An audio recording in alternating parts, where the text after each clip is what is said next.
अध्याय 16 देवासुर संपद विभाग योग। देवी संपत्ति की तरफ एवं आसुरी संपत्ति की तरफ मुड़े हुए व्यक्तियों में जो गुण प्रकट होते हैं वे नीचे दर्शाए गए हैं। यह समझने के लिए आप स्क्रीन पर कोष्टक देख सकते हैं। देवी संपत्ति की तरफ मुड़े हुए व्यक्तियों में उत्पन्न होने वाले गुण तथा आसुरी संपत्ति की तरफ मुड़े हुए व्यक्तियों में उत्पन्न होने वाले गुण। देवी संपत्ति की तरफ मुड़े हुए व्यक्तियों के गुण: 1. निर्भयता। आसुरी संपत्ति की तरफ मुड़े हुए व्यक्तियों में उत्पन्न होने वाले गुण: 1. भय। देवी संपत्ति 2. अंतःकरण की निर्मलता। आसुरी 2. अशुद्ध अंतःकरण, कपटी अंतःकरण। देवी 3. ज्ञान एवं ज्ञान प्राप्ति की साधना के प्रति निष्ठा। आसुरी 3. सच्चे ज्ञान एवं ज्ञान की साधना की तरफ रस का अभाव। देवी 4. दान। आसुरी 4. संचय। देवी 5. इंद्रियों से, इच्छा से ऊपर उठने की इच्छा। आसुरी 5. इंद्रियों के पीछे भागने की इच्छा। देवी संपत्ति 6. शांति। आसुरी 6. अशांति। देवी 7. किसी भी जीव की निंदा न करने की वृत्ति। आसुरी 7. दूसरों की निंदा करने की वृत्ति। देवी 8. दया। आसुरी 8. स्वार्थ भाव। देवी 9. वासना की लोलुपता का अभाव। आसुरी 9. जीवन का केंद्र ही वासना एवं भोग। देवी 10. मृदुता। आसुरी 10. कठोरता। देवी 11. चंचलता का अभाव, स्थिरता। आसुरी 11. चंचलता, अस्थिरता। देवी 12. तेज। आसुरी 12. तेज का अभाव। देवी 13. क्षमा। आसुरी 13. बदला लेने की वृत्ति। देवी 14. धैर्य। आसुरी 14. अधैर्य। देवी 15. पवित्रता। आसुरी 15. अपवित्रता। देवी 16. विरोध न करना, स्वीकार भाव।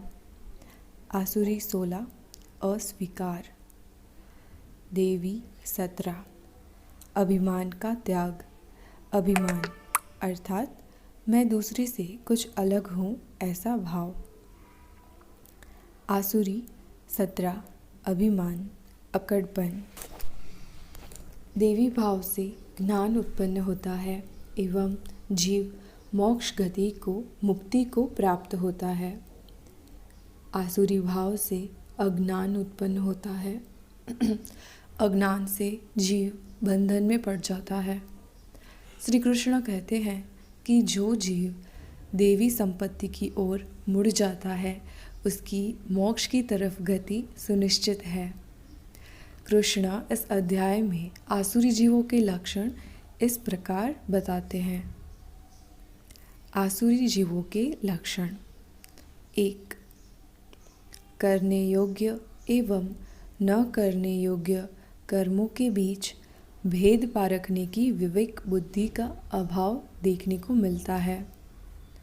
2. पवित्रता एवं सदाचार का अभाव देखने को मिलता है। 3. असत्य की तरफ आंतरिक लगाव रहता है। दूसरे को मूर्ख बनाकर उससे कुछ हड़प लेने की वृत्ति देखने को मिलती है। 4. वह ऐसा समझता है कि जगत मात्र स्त्री पुरुष के संभोग से उत्पन्न हुआ है और यह जीवन मात्र भोग विलास हेतु ही मिला है। 5. वह ऐसा मानता है कि इस जगत में ईश्वर जैसा कुछ भी नहीं है और न ही इस जग में कोई आधार है। 6.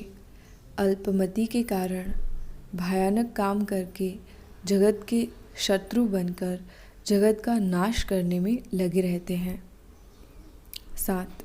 दंभ, मान एवं मद से भरी विकारी बुद्धि कभी न पूरे होने वाली कामनाओं के पीछे मोहित रहती है एवं व्यक्ति को वासनाओं के पीछे दौड़ने के लिए प्रेरित करती है, जिस कारण नीच कोटि के कर्म में लगाव रहता है। 8. कामना एवं भोग जीवन का केंद्र होता है। 9. अपनी मृत्यु की चिंता में सदा उलझा रहता है, जगत के प्रलय तक की चिंता करता है। 10. अनेक कामनाओं के साथ काम, क्रोध, लोभ, मोह, भय, अहंकार द्वारा भोग भोगने के एवं अन्याय द्वारा धन संचय करने के प्रयत्न में लगे रहते हैं। 11. सदैव ऐसे विचारों एवं आशा में खोए रहते हैं कि किस तरह धन संपत्ति बढ़ जाए और ऐसे ही कर्मों में व्यस्त रहते हैं। 12. मैं ही सब कुछ करता हूँ, सबको मार सकता हूँ, सब जगह मेरी ही सत्ता है, मेरी पहचान है, मेरी प्रतिष्ठा है। मैं ही सुखी हूँ, धनिक हूँ, समाज परिवार वाला हूँ, नाती जाति वाला हूँ, तेजस्वी हूँ, ज्ञानी हूँ, बलवान हूँ, मौज मस्ती वाला हूँ। मेरे जैसा सुंदर इस जगत में दूसरा कौन?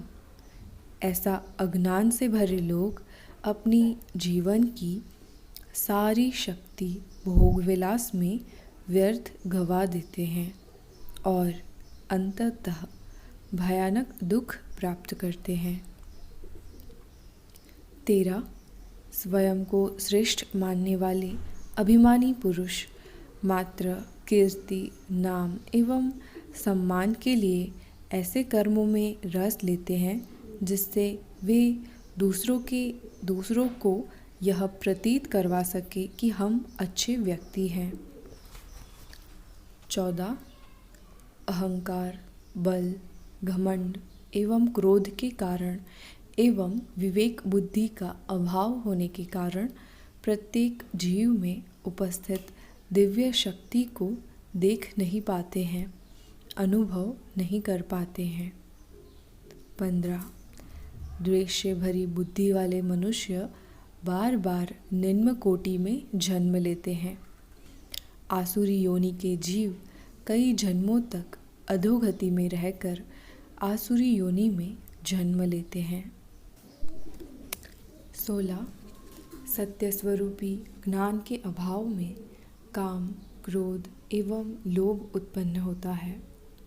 बाहर से सुख प्राप्त करने की वृत्ति अधिक सुख प्राप्त कर लेने का लोभ उत्पन्न करती है। इस लोभ से कामना जन्म लेती है। कामना में अवरोध पड़ने से क्रोध उत्पन्न होता है। काम, क्रोध, लोभ व्यक्ति की बुद्धि, विवेक एवं शक्ति का नाश करते हैं। इसलिए इन तीनों की शक्ति से परिचित होकर साधना एवं तपश्चर्या द्वारा इन परिबल यानी काम, क्रोध, लोभ से चित्त की शक्ति को ऊपर उठाना आवश्यक है। 17. काम, क्रोध एवं लोभ अज्ञान का परिणाम है। इनसे मुक्त जीव परम आनंद का अनुभव करता है और इनमें उलझा हुआ जीव परम दुख का अनुभव करता है। ज्ञान संबंधित साधना करने से अच्छा बुरा परखने की शक्ति का जन्म होता है और यह शक्ति नरक के कारागार समान जीवन से मुक्ति दिलाता है। यहाँ पर अध्याय 16 का मार्गदर्शन पूर्ण होता है।